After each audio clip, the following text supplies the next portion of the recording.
Fala galera, devedores, bem-vindo novamente ao curso Maratona Java. Como sempre, aquele agradecimento e um abraço muito especial para toda essa galera que é membro do nosso canal. Dando continuidade à nossa aula de strings, agora nós vamos falar sobre strings paralelos. Nós ainda não falamos sobre concorrência, mas a gente consegue explicar como é que strings paralelos funcionam.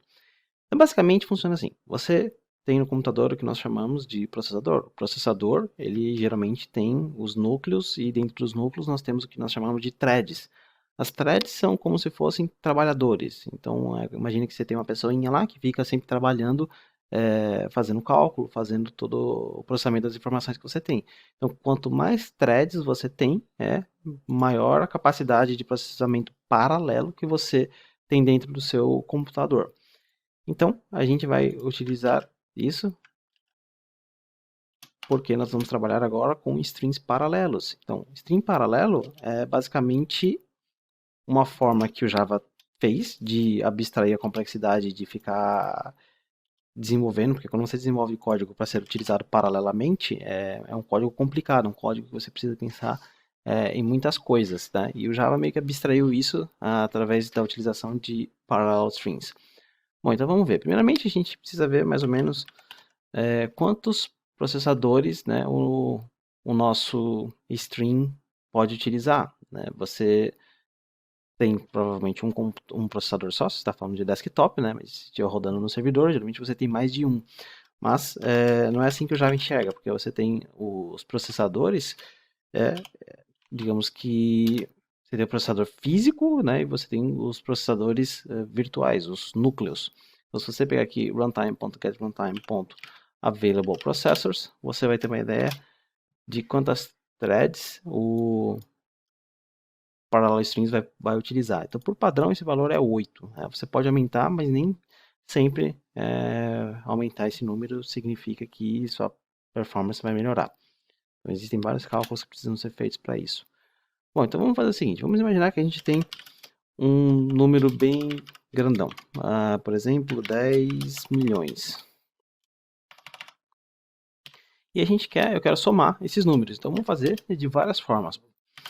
Private static void sum for long num. Então, esse aqui eu vou fazer o seguinte. Vou colocar um sum for. Vou pegar aqui long, o resultado da soma.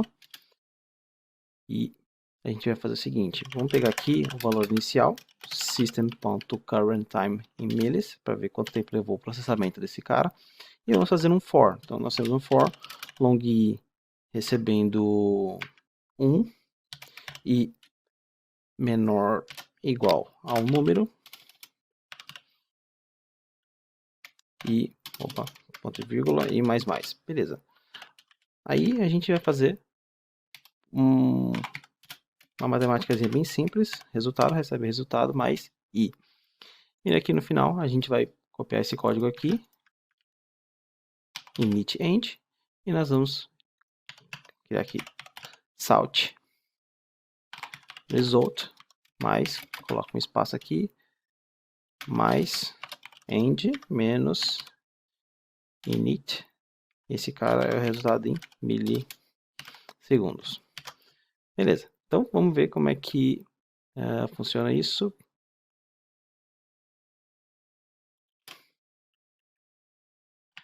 Vamos executar, Ctrl Shift F10. E como você pode ver, eu esqueci de chamar esse sum for aqui.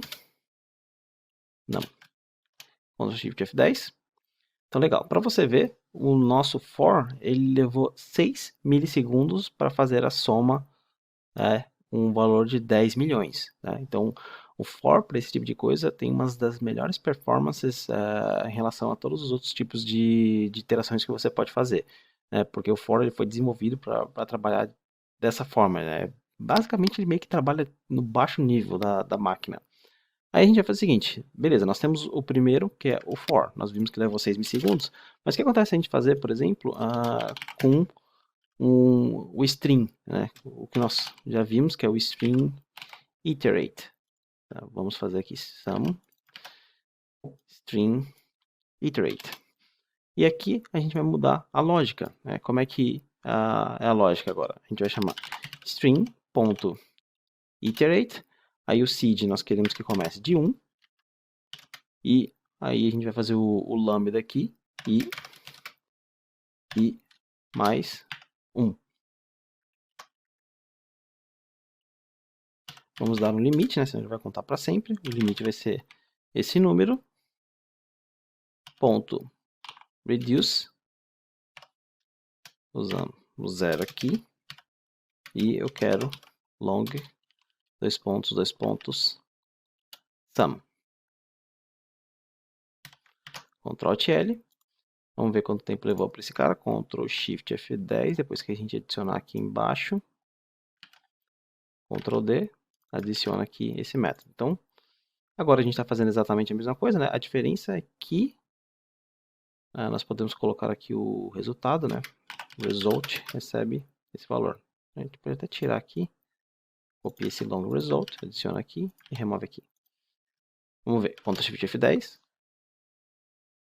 Bom, então como você pode ver, utilizando o string iterate, nós levamos 208 milissegundos. Então como você pode ver, a performance já foi lá para casa da...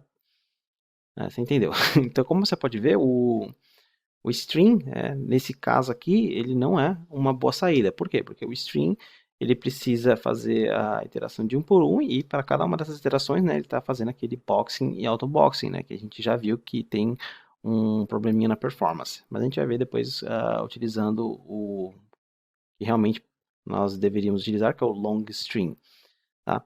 Então, com o string normal, fica dessa forma. E para você utilizar string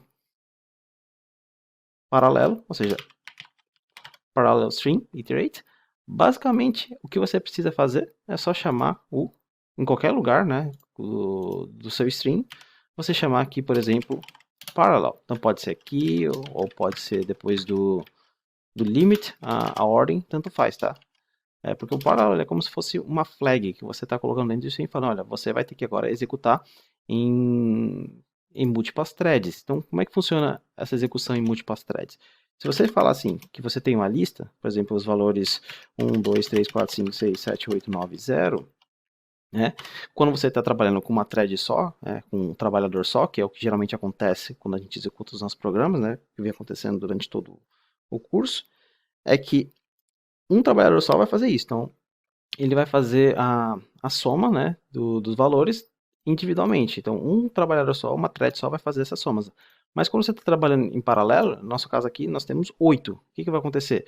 Você pode falar assim, o trabalhador 1 vai fazer a soma, por exemplo, de 1 até 5.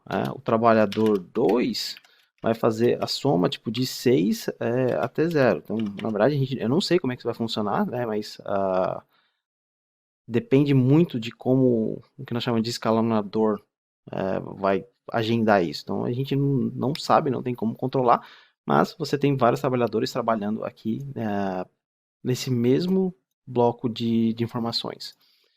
Legal, mas aí vamos executar esse cara então. Ctrl C, Ctrl V, e vamos adicionar aqui o num. Ctrl Shift F10. Bom, então como você pode ver, tecnicamente, a primeira coisa que você pensa quando você está adicionando mais trabalhadores seria que a sua performance ia ser bem melhor, mas como você viu aqui, não é o caso. Levou mais tempo ainda para você fazer esse cara de forma paralela. Então, por que levou tanto tempo assim? Porque da forma que nós estamos trabalhando aqui, não é ideal para trabalhar de forma paralela. Por quê? Porque você está iterando de 1 por 1. E quando você itera de 1 por 1, fica difícil para as threads saberem, por exemplo, a partir daqui você faz essa conta, a partir daqui você faz essa conta aqui para essa outra thread. Então, não tem como saber, né, como essas threads vão ter que trabalhar justamente porque eles não sabem o tamanho. Então, se tivesse o tamanho pré-definido, você já saberia, mas aqui nesse caso do iterate é de 1 por 1, então não tem como eles separarem o trabalho antecipadamente. E aí, como é que a gente pode resolver esse problema? Que a gente já viu que, trabalhando com threads, se a gente aumentar aqui e adicionar mais um 0, por exemplo, as coisas vão começar a ficar quentes no processador. Então, como você pode ver, ele levou um segundo. Se eu abrir aqui, você vai ver a CPU e a memória indo lá para a caixa prego. Então, a gente está usando aqui quase 2 GB de memória. Deixa eu executar novamente. e voltar aqui, você vê o processador somente está usando várias threads, né, indo lá em cima. Então, dependendo do seu processador, pode levar menos ou mais tempo. Bom, então o que a gente pode fazer para melhorar isso? Primeiro, a gente precisa trabalhar de forma correta. Se a gente quer utilizar parallel string, geralmente você precisa ter algo já pré-definido. E a gente já sabe como utilizar esse algo pré-definido, que é através do long string. O long string, a gente pode utilizar aqui, se nós deletarmos, long string, nós temos o range closed, que basicamente você já vai dizer pro string quantos valores você tem. Então, você está falando de 1 a 100 milhões. De 1 a 100 milhões, os strings já vai saber que eles podem dividir isso aqui em diferentes threads, porque o valor já está pré-definido, né? E você só precisa chamar aqui reduce 0, 0L, long. Aí tem o fato também de você não ter o boxing e o unboxing. Então, sum. Então aqui, como você pode ver, eu não estou fazendo de forma paralela, estou fazendo de forma normal, só para você ver o resultado. Então, Ctrl D, sum long string, Ctrl Shift F10.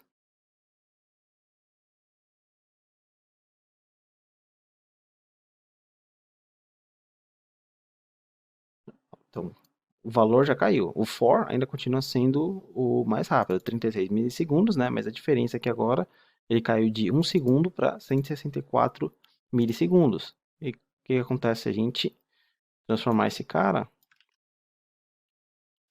em parallel? Vou copiar aqui para fazer certo. Ctrl C, Ctrl V, Ctrl C, Ctrl V. Pronto. E a mesma coisa aqui. Então aqui eu só preciso falar, olha, eu quero que você faça isso paralelamente, eu quero que você utilize múltiplas threads. Vamos voltar aqui, sum parallel, adiciono, num, e vamos ver as coisas pegando fogo. Ctrl Shift F10.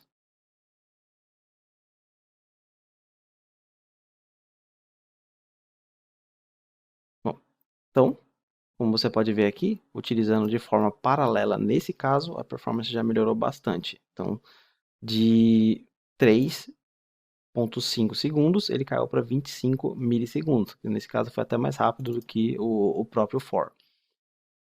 Bom, então como você pode ver, você tem que tomar muito cuidado na hora de você utilizar strings paralelos. Não é sempre que você vai ter uma boa performance, você precisa pensar no tipo de problema que você está utilizando. Então na próxima aula eu vou falar para vocês quando vocês devem utilizar e umas boas práticas para trabalhar com strings paralelos. Então, eu vejo vocês na próxima aula. Até mais!